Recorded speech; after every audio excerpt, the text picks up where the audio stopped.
Love her as in childhood, though feeble, old, and gray.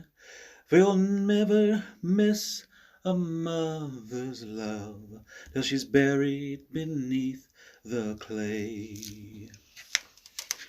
At the St. Vincent de Paul School, Angela learned to read, write, and calculate, and by her 9th year, her schooling was done.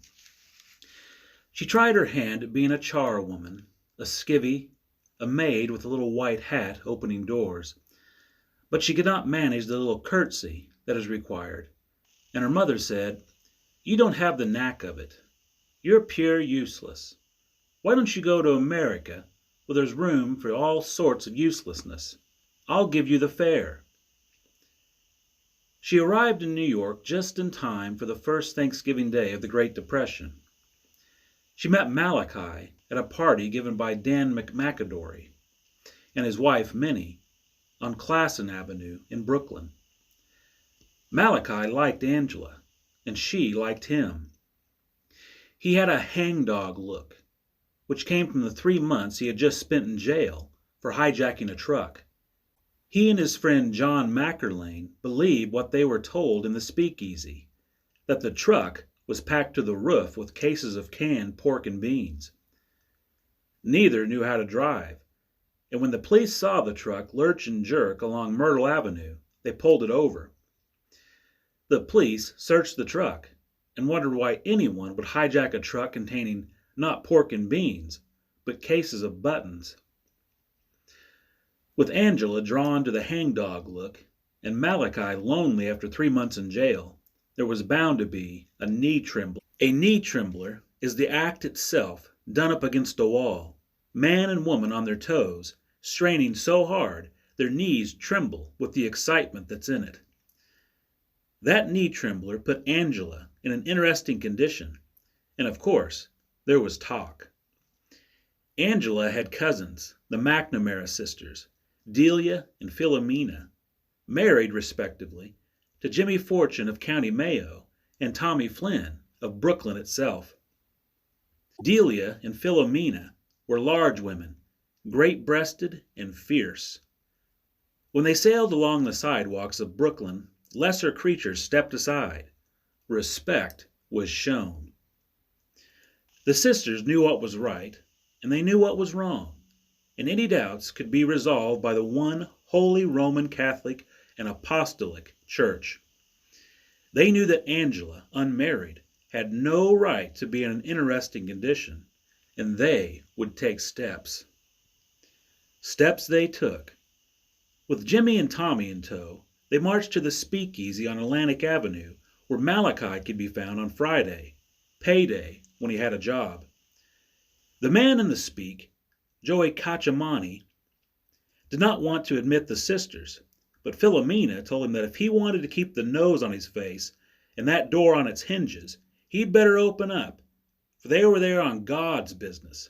Joey said, all right, you Irish, Jesus, trouble, trouble." Malachi at the far end of the bar turned pale, gave the great-breasted ones a sickly smile, offered them a drink.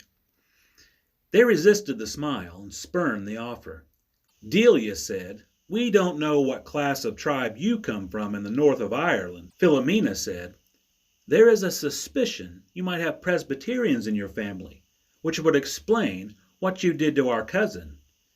Jimmy said, Ah now, 'tisn't his fault that there's Presbyterians in his family." Delia said, "You shut up." Tommy had to join in. "What you did to that poor unfortunate girl is a disgrace to the Irish race, and you should be ashamed of yourself." "Och, I am," said Malachi, "I am." "Nobody asked you to talk," said Philomena. "You done enough damage with your blather, so you shut your yap."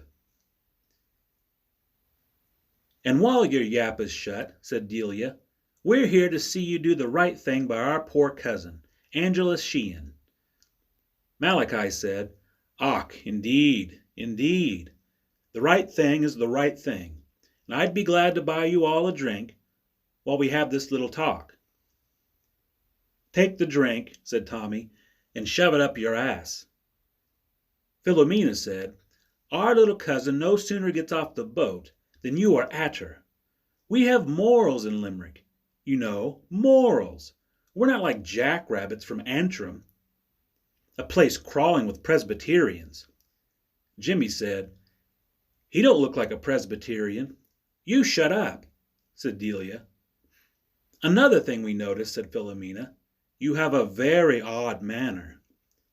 Malachi smiled. "I do?" "You do," says Delia.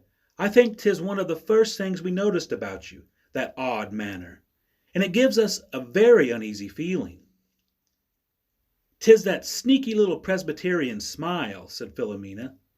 "Och," said Malachi, "it's just the trouble I have with my teeth." "Teeth or no teeth, odd manner or no odd manner, you're going to marry that girl," said Tommy. "Up the middle aisle you're going." "Och," said Malachi, "I wasn't planning to get married, you know. There's no work, and I wouldn't be able to support—" "Married is what you're going to be," said Delia. "Up the middle aisle," said Jimmy. "You shut up," said Delia.